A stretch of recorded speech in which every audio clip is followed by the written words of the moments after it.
Charles and Anne loved flying together because they could get away from the press and the public. They could fly to parts unknown and just be together.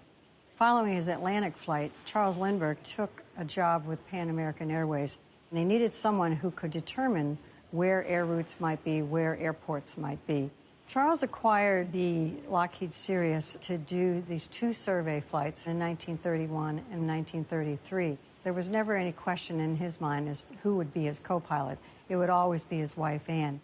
Anne was born to a diplomatic family. She was a graduate of Smith College, and she earned honors as a writer during her high school and her college career.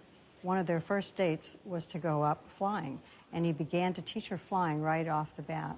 She became the first woman in the United States to earn a glider license. For the survey flights, Anne actually learned Morse code and how to operate radios.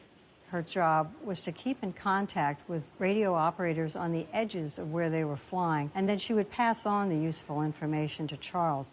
She eventually became so good at it, she established a distance record and won awards for her radio work on her flights.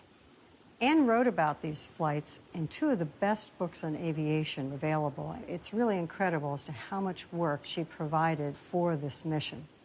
So when you fly to Europe today, you're still using some of those routes that they surveyed and that Pan American then established. You can imagine yourself out there on the same route that Charles and Anne flew.